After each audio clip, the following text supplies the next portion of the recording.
It's really important to, if you've heard the expression of breaking your own heart, like to notice how much responsibility, how much ownership of the disappointment really actually belongs to you.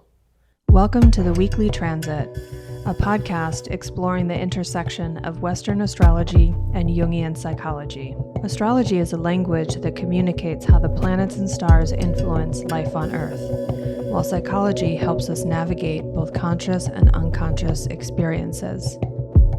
Together, these tools offer the potential for self-understanding, growth, and transformation. Join astrologer Scott Tajarian and me, psychotherapist Gabriela Durso, as we dive into the cosmic forecast each week.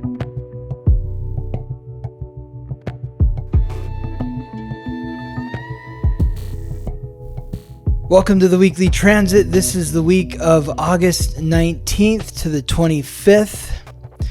The theme this week is releasing expectations, and that begins with our first transit, which I'm not going to do first because I want to kind of set the stage for this first transit with the transits that we covered at the end of last week that are leading into this week. They're like bleeding into the early part of this week, so they are a part of the scenery. So I think it's really important to mention what these transits are, how they're affecting the collective. But before we get into the transits this week, I do have one announcement. I did a podcast with a woman named Jackie Hansel. Her podcast is called Made with Jackie Hansel. And on this podcast, we got in deep to The Wizard of Oz.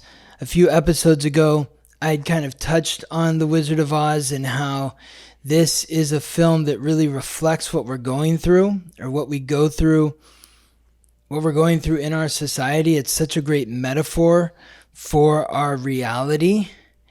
And so Jackie invited me onto her podcast, and we had a very deep, fun, interesting conversation on The Wizard of Oz. So I'm going to put the link to our conversation in the show notes. And I hope you give it a listen.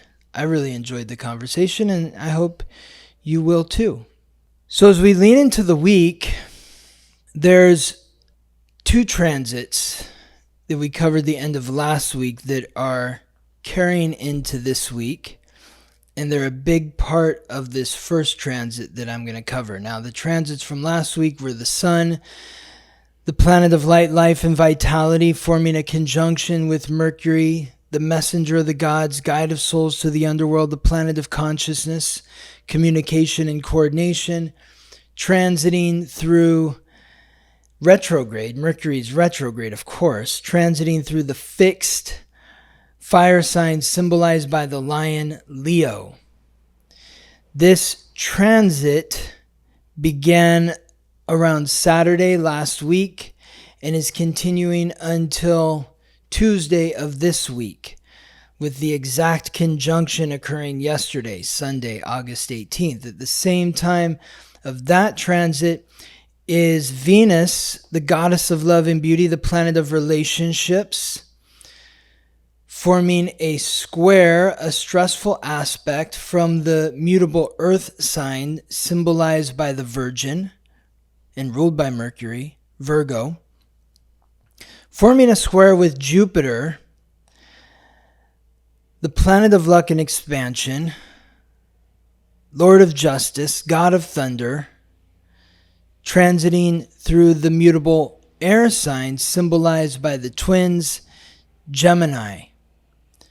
This transit began to take effect on Saturday, August 17th, continues until Tuesday, August 20th, and the exact square occurred yesterday, Sunday, August 18th. So these two transits are sort of setting the stage for the first big transit of the week, which is the full moon in Aquarius. which is the moon, the planet of emotions, transiting through the fixed air sign, symbolized by the water bear, Aquarius, which along with the sun, in opposition to the sun, that's why the moon is full, the moon and the sun are squaring, along with Mercury, Uranus, the primordial sky god, the planet of revolution, rebellion, innovation, independence, and the unexpected, the planetary ruler of Aquarius, transiting through the fixed earth sign symbolized by the bull, Taurus. The square between the sun and Uranus began on Saturday, continues until Wednesday, and the exact square occurs the same day as the full moon, which is Monday, August 19th. The full moon occurs at 11:26 a.m. Pacific time. That's when it reaches its apex. So this week really begins, it feels like, with a lot of tension that has been carried over from the last week. I'm really curious how everyone's Mercury retrograde is going. Why is that? Well, it's felt really different to me this time around. How so? And now that you're talking about the full moon coming in, I think it's related to our abilities to change. The full moon's about letting go. And I've really noticed this time around how there's been this juxtaposition between the way things were, which we know Mercury retrograde sort of allows us to go back and revisit old patterns or relationships from the past or information from the past. But for some reason, this particular cycle of Mercury retrograde, I've also felt that there's this awareness too, this part of myself, and I've witnessed this in others as well, that is present or future oriented. So there's seems to be more of an ability this time around to integrate and to sort of be with the elements of the past, but also actively be willing to change them. Like there's it feels more motivating, perhaps. Is that reflected in the planets? Well, I think about where Mercury is retrograding. Prior to last week was retrograding through Virgo. And Virgo is a mutable sign. And it's all about adjusting, reorganizing, restructuring, eliminating. So there is a lot of transformative qualities to Mercury and Virgo. I also think about Mars transiting through Gemini. That's that motivating factor. And Gemini is the other sign, aside from Virgo, that is ruled by Mercury. But just to reflect that into reality from my own perspective, like I was like a week ago, I had planned my high school reunion, 30-year high school reunion, which is a very retrograde thing to do. Very perfect timing. Yes. And I planned it. So you were aware of the timing. I was aware of what was going on, but even more importantly than that, I was like, I want to make sure that the transits are looking good for me on the day of of our class reunion. Since I'm planning that, I want to make sure that I've got some good transits, and it did not disappoint. It was a great evening. It was a lot of fun reconnecting to people that I haven't seen, some in over a decade since the last reunion. And planning for the future, we're like, let's not wait 10 years. Let's do it again in 5 years. I'm like, yeah, let's do it in 5 years. It was really easy to put together. Like you didn't have to buy any tickets. There was no real RSVP. It was like, hey, we're meeting at this place. It's free to come. If you want to buy food, if you want to buy drinks, that's on you. But you don't have to. You don't have to spend any money. We just want to get together and visit and reconnect with each other.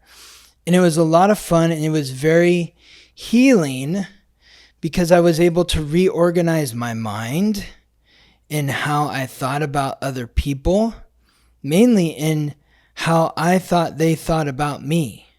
And that helped me reorient into the future in a different way. Because there's no longer that kernel of sand that is agitating my mind or my heart. It's like the pebble in the shoe. Yeah, exactly.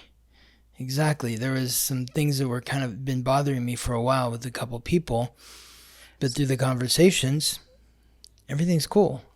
Sort of a quality of like correcting your perception almost. It's interesting when you came home from that trip. Do you remember one of the first things you said? What did I say? Well, this has really stuck with me because I've observed a couple other examples like this, but you walked in the front door, and right by the front door, we have that potted plant with the planter stand. Oh, right. Yeah. And out of the blue, you turned to me, you said, "How long has this been here?" And I said, 2 years, like since we moved in. Yeah, it's weird. Yeah. So it's almost like that sort of perception awareness change is happening with physical reality as well. Yes. And I've had a couple clients have experiences like that as well, like in the actual therapy room. Questions like, has this always been here? Or this looks different. The room looks different and I don't know why. And it's interesting. It sort of brought up this awareness for me around how does change occur? And sometimes it happens externally where maybe something really is changed in the space.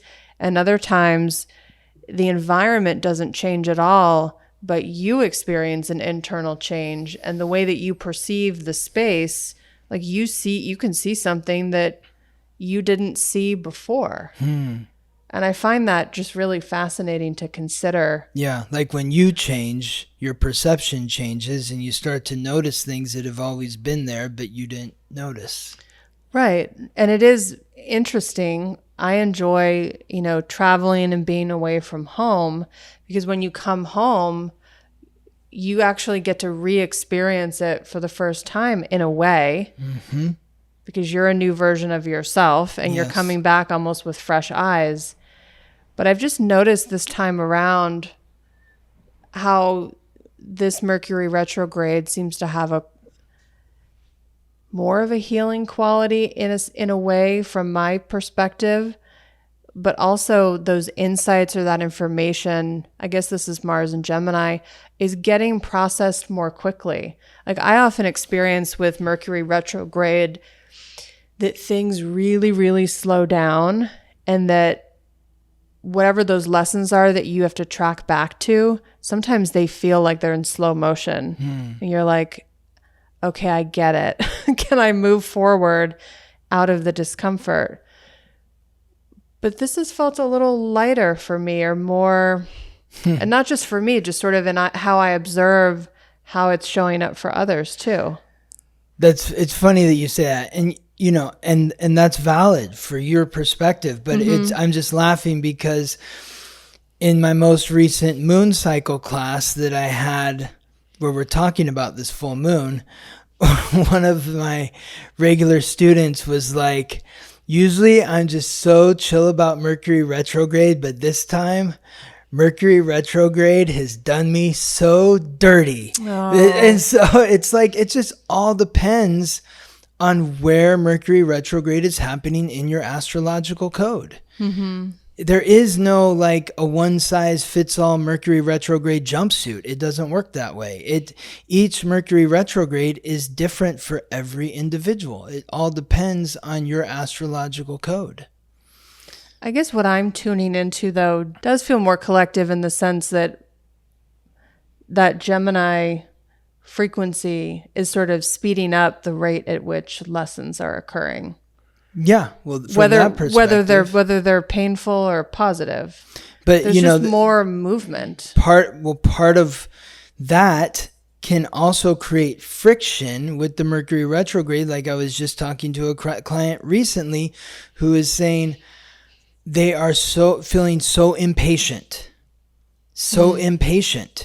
because things are not moving as quickly as they want them to, but they're feeling that pressure for things to move. Mm-hmm.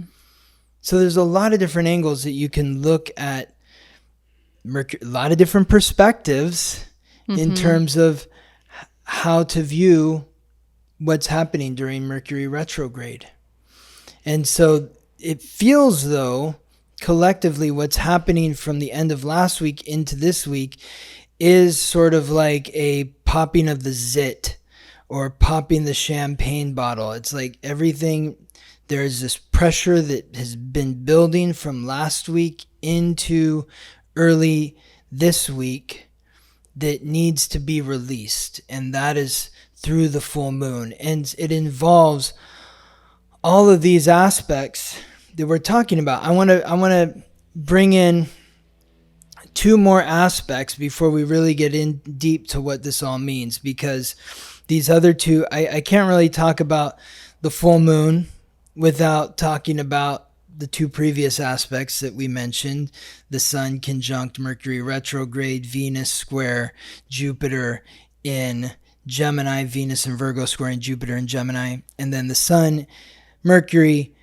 and the Moon all squaring Saturn in Taurus, without discussing these other two transits, which also include Venus in Virgo opposing Saturn retrograde, Saturn, the planet of restriction, limitation, hard work, achievement, authority, the god of wealth and time, transiting retrograde through the mutable water sign symbolized by the fish, Pisces. This transit of Venus opposing Saturn occurs from Saturday, August 17th, to Tuesday, August 20th, with the exact opposition happening the same day as the full moon, Monday, August 19th, while Jupiter in Gemini squares Saturn retrograde in Pisces. This is a longer transit, which also the square is exact on Monday, August 19th, but this squaring of Jupiter and Saturn began on August 10th and continues until August 29th. So these 5 or 6 transits are all sort of converging at the same point, the same time on Sunday, Monday, August 18th, 19th. So what does that mean?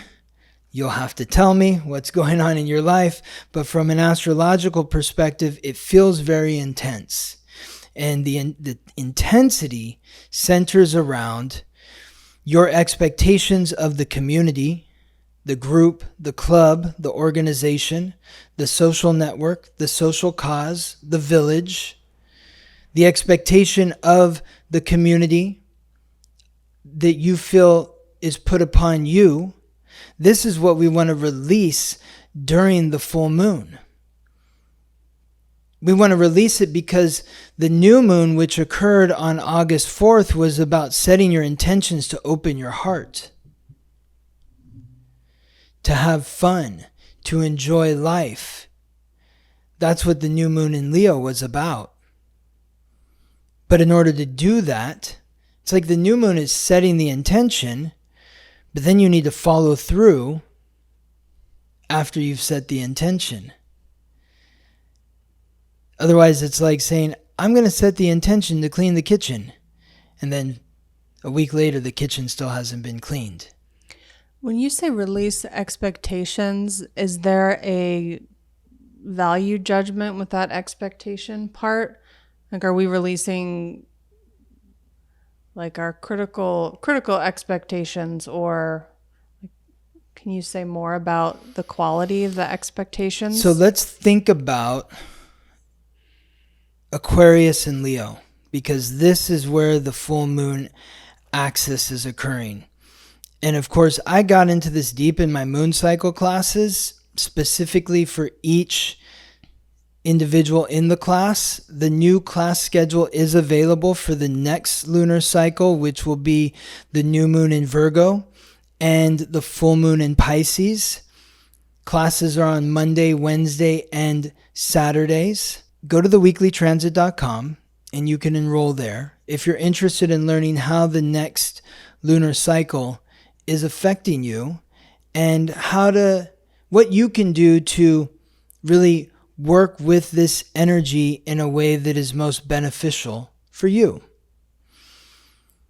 So Aquarius is fixed air. Leo is fixed fire. They oppose each other. Aquarius is the water bearer. The water bearer represents the village, or let's say the kingdom, because the lion is the symbol for Leo, and the lion's the king. So this is the king and the kingdom. I think of Leo as the warmest sign. I think of Aquarius as the coolest sign. And when I say cool, I mean that in the best positive way. Like somebody in the moon cycle class literally said, oh, like Julia Fox. Remember we had talked about her? Mm-hmm. How she's just so cool. She's just herself. But it's the balance between the two. Both have a shadow side. Both have a light side. On the light side of Leo, it's about being warm, opening your heart, being generous, having fun, enjoying yourself. On the light side of Aquarius, it's about being cool, being chill. Nothing seems to affect you. It's like, hey, I'm just being me. I'm the Fonz. Hey, I'm chill, like going back in time with the happy days. The Fonz, Henry Winkler has Aquarius in the primal triad. So of course he's a perfect actor to play the Fonz, who's just this laid back, chill, cool guy. That's the Aquarius energy. Kind of different, kind of strange, unique. Quirky, but also somebody that you can count on. That's the light side of Aquarius. Now on the shadow side, Aquarius is completely detached, unemotional, and just all about facts and figures. Whereas Leo, on the shadow side, is the tyrant, the black hole, the person that rather than bringing energy into the room, sucks all the energy out of the room. So this tension of the opposites between Leo and Aquarius urges us to find the balance between the light between the two. Find the balance of the light between the two. So when we think about release, to answer your question, what are we supposed to release? Well, if you're setting your intentions to open your heart, you need to release anything that is restricting your heart. And Saturn, the planet of restriction, is the planetary ruler of Aquarius. So, going back to my high school reunion, I released expectations of what my fellow classmates would have in terms of the reunion. I released the expectations that I thought they might be putting on me. And I released the expectations that I felt like they may have. And I focused simply on doing what I felt would be fair for everyone. Some place that was in the town where we went to high school. So it's centered to that. Some place that would be affordable for everyone. I didn't want to hear anybody talk about how they can't afford it because it's free. I also want to think of myself and not have to collect money from anyone. But most importantly, I was thinking about, am I going to have fun in this place? And I felt like I would have fun in this place, and my fun wouldn't take away from anyone else's fun. And that's really what this full moon is about. It's not about trying to be the center of attention. That's Leo on the shadow side. Leo on the light side is bringing that warmth to the community. And Aquarius on the light side is saying, yeah, this is amazing. Everyone's getting what they want. and it feels balanced and fair. So this is how Leo and Aquarius work together. So the higher vibration of this full moon is to find, and you want to release the expectations that you have upon the group, the community, and you want to release the expectations that you perceive that they have upon you. And you're releasing those expectations so that you can open your heart, which is the higher frequency, the higher vibration of Leo. And if you're living from that open heart center, you don't need to be the center of attention. You can be a part of the group, sharing your warmth, embracing your own unique independence, and feel appreciated by those around you. That is what this full moon is about. Now, there's tension here because of that Uranus in Taurus, which is squaring the moon, the sun, Mercury. Tension between the community, your values, your self-worth, and the desire of your heart. So maybe there's something that you need to release in terms of what you value, whether it's a physical item or maybe just an opinion on what you like, which you're like, you know what, I don't really have to hold so strongly to liking fill in the blank. And by releasing that, you're able to connect more cohesively with the collective or with your own heart. But there's tension around values, the desires of the heart, and the community, the group. This is occurring along with Venus, which is opposing Saturn, squaring Jupiter. Jupiter and Saturn are squaring each other. This is creating tension within relationships. You may find that you're being more critical and analytical in your relationships, but through that criticism, what really needs to be done is accepting responsibility for what's going on within your unconscious. What is going on deep beneath the surface? How is your unconscious mind creating the scenario of your reality, the reality of your relationships? Are there fantasies or illusions that may be playing out in your mind that are not really based in reality? And if so, what are the questions that you need to ask in order to get the facts? Well, maybe that's where some of the expectations are coming from. Exactly. Great point. That's it. You're making up these, I'm just thinking about myself at this reunion where I'm thinking about this person or these people and I'm like, I did something wrong. That's why they don't talk to me. I offended them. I hurt their feelings. I caused pain in their life. So they've shut me out. But that was a story that I'd made up. Well, and oftentimes we feel disappointed by people, not actually because of a shared expectation we had in the relationship, but because of a personal expectation that wasn't even communicated to them. Exactly. So we experience a disappointment that it really happened within our own system. We had the expectation, maybe based on a fantasy or based on just an internal desire that was never communicated externally. And so that other person didn't even have a chance to meet that expectation.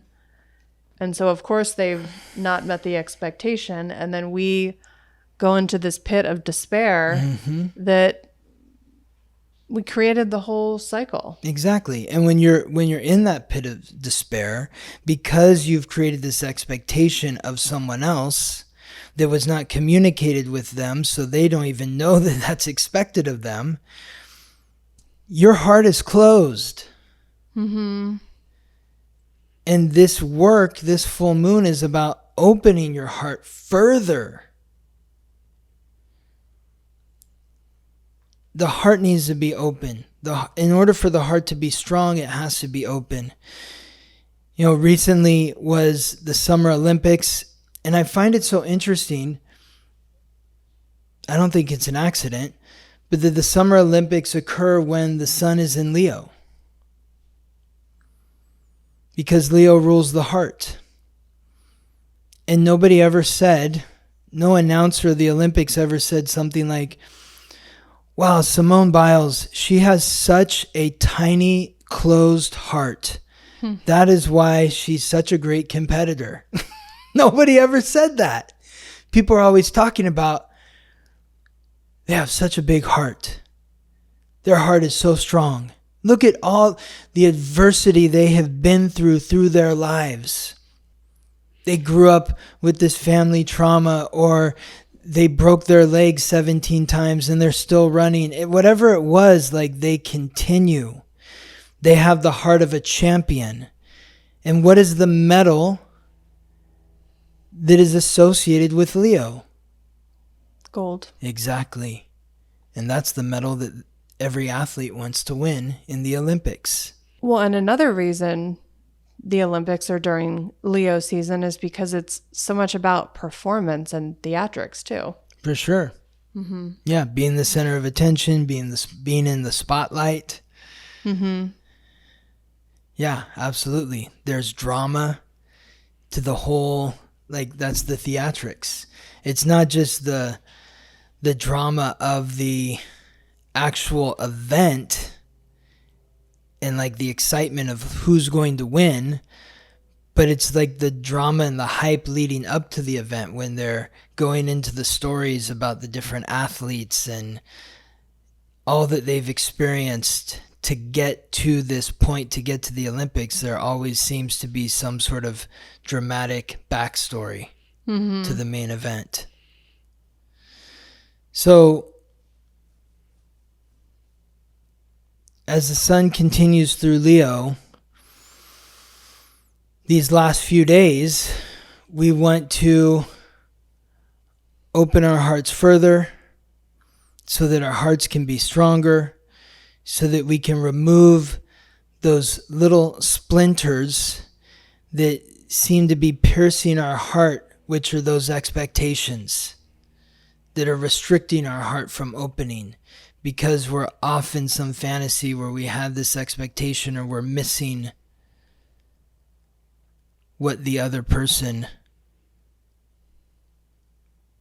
really thought they were supposed to bring to the interaction. I think often the people who experience that toggling between high expectations and then the pit of despair that I described, often the people most prone to that pattern, I find, are highly sensitive individuals, psychically attuned folks, because we're often the ones who, it's so easy for us to attune to the other. And we know what it is they need from us almost non-verbally. And often that comes from being a child who needed to do that with their parents in order to feel love, safety, and connection. Usually that skill begins as a survival mechanism. And in adulthood, we grow up, and I consider myself one of these people. We think that everybody knows how to do that everybody knows how to attune to us. And so we end up being incredibly wounded by these sort of nonverbal communication, like being wounded by things that were not discussed, were not said. Yeah. And so it's really important to, if you've heard the expression of breaking your own heart, like to notice when how much responsibility, how much ownership of the disappointment really actually belongs to you versus the other person. So there's a lot to unpack there, but that feels important to say. It's a great point. Absolutely. By the time we get to Thursday, the sun transits into Virgo. The sun will be transiting through Virgo from August 22nd to September 22nd. This transit occurs every year from August 22nd, 23rd until September 22nd, 23rd, depending on what time and where you are in the world. The same day that the sun transits into Virgo, Venus in Virgo forms a square to Mars, the god of war, the planet of action, aggression, and conflict in Gemini. This occurs from Monday to Friday. This is adding to the tension this week, with the exact square occurring on Thursday, August 22nd. On Friday, August 23rd, Mercury, retrograde in Leo, forms a trine to Chiron, retrograde in Aries, while also forming a sextile to Mars in Gemini. The aspect between Mercury and Chiron occurs from August 19th to September 4th. This is an extended period of time because Mercury retrograde ends at 21 degrees, which is in close alignment with Chiron in Aries. While Mercury's alignment with Mars, the square, occurs from August 22nd to the 25th. That's Thursday to Sunday, with the exact square occurring on Friday, August 23rd. The final transit for the week also includes Mars and Chiron, which are forming a sextile. This is from August 21st, Wednesday, to next Tuesday, August 27th, with the exact sextile occurring on Saturday, August 24th. So we have those cluster of transits starting the week, and then these cluster of transits closing out the week. So it feels like even through the release of the full moon, there is still a lot of tension with Venus squaring Mars, a lot of tension in relationships, with the goddess of love squaring off with the god of war. But it's supported by Mercury's alignment with Chiron and with Mars, while Mars is supporting us with its alignment with Chiron as well. So I keep having this image of childbirth. Childbirth is something that is very tense or intense, but yet somehow, some way, the women who give birth have the power to push through the tension. And that's what this next week feels like. It feels like there's a lot of stress and conflict going on in relationships. With the sun transiting through Virgo, there's going to be greater critical reflections or analysis of these relationships. The Gemini energy is creating that glib reaction that may agitate the buttoned up seriousness of the Virgo frequency. But Mercury and Mars aligning with Chiron in Aries is forcing us to face our fears and insecurities, to ask the questions that we've been afraid to ask. And it all goes back to that Leo energy. Because even though the sun by the end of the week is transiting through Virgo, Mercury is still transiting through Leo. So it's connecting the mind to the heart and encouraging us to ask the questions that are going to open our hearts and face our fears. It also seems that amidst the tension that you described, that we will have the capacity for problem solving or finding solutions. And I know I've said this before about Virgo, but I feel so strongly that Virgo, even though maybe a lower vibration of it is this sort of critical nature, that there is this expression we use called critical thinking, which is a really important skill. But what's important is converting what you see, what you are critical of, into something that can be meaningfully changed, being solution oriented, being efficient in how to move from the phase of critical thinking into a meaningful improvement, how to improve your situation. Yes. And part of what could be coming up, and this is to speak to the tension of the opposites, which you spoke to earlier a little bit, but in Jungian psychology, the tension of the opposites recognizes that when we have two opposing energies, like we have Venus in Virgo square Mars in Gemini, for example, that what actually brings the solution, what actually brings the way forward is not choosing either side, but rather being willing to allow that tension to exist, to hold the tension, knowing that a third way will emerge.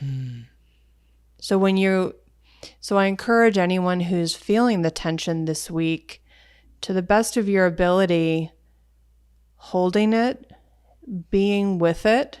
And part of what that means to me is being willing to be present with both sides of the issue without taking sides. So holding the tension simultaneously while learning what you can from either side, and knowing that perhaps the lesson is not about choosing, but about finding the third way, the third element, and waiting for that to emerge. And it does take patience. Mm-hmm. And it does take really a dance between that maybe more critical thinking and also solution-oriented thinking, and also knowing that solutions often need to come from another source outside of us. That's what I think of as sort of the third thing. I think it's a great point, because from an astrological perspective, holding the tension is literally reflected through two of these aspects that we've talked about today. One being Jupiter squaring Saturn. And when you think about that third piece coming outside of yourself, that's Jupiter, expansion. But right now, the planet of expansion is being held down by the planet of restriction. That's the tension, where it feels like we're trying to fly a lead balloon. Well, and maybe the third thing here is sometimes just the quality of time. It's that Saturnian piece where, in this image you gave of childbirth, where yes, you need to experience the contraction, the pushing and the surrender and the titration back and forth between those experiences. But the third element of the birthing experience is that it's going to take X amount of time. And so there is a part outside of you, there's your experience that is contributing to there's the passage of time to consider. You can't control how long it takes for you to give birth, for example. And so there is maybe a larger lesson emerging here around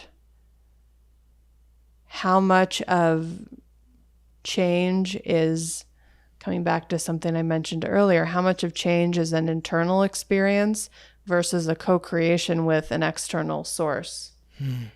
And sort of the wisdom to know the difference. Right. And it can be both, yeah? I imagine that it's ultimately everything is a co-creation. Right, exactly. In my experience, but there are times where we need to lean into our own agency And then there are times where we need to surrender and know that, okay, I just need to wait for something to emerge.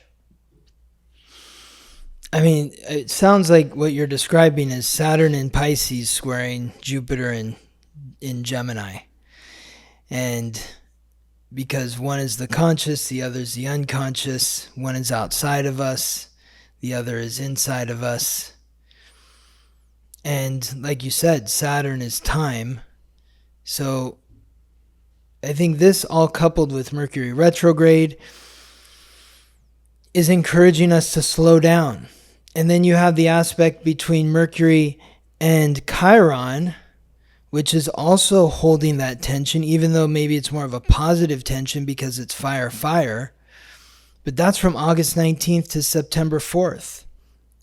And this is the second time that this aspect has occurred between Mercury in Leo and Chiron in Aries. It happened on July 18th when Mercury and Chiron were both direct. This time, Mercury and Chiron are both retrograde. The next time it occurs, exact is September 2nd when Mercury will be direct and Chiron will be retrograde. But this tension between Mercury and Chiron is the heart, the mind, courage, authenticity, being authentic in the words that you choose. And you know it's authentic because it comes from your heart.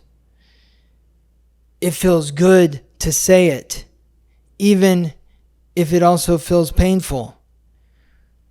But it's more painful to hold on to it or hold it in. So we have to say what needs to be said, hear what needs to be heard. And hopefully by mid-September, once these aspects have cleared and the tension is released, that third thing appears and we're able to receive the clarity that we were seeking. So that's where we will close this week. Thank you for listening in and for your support of the podcast. And we'll look forward to reconnecting with you next week. Thanks, everyone.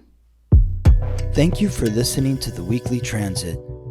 If you're curious to learn how these transits or any other transits may be affecting you, or if you're interested in learning more about your astrological code, contact me for a reading at theweeklytransit.com.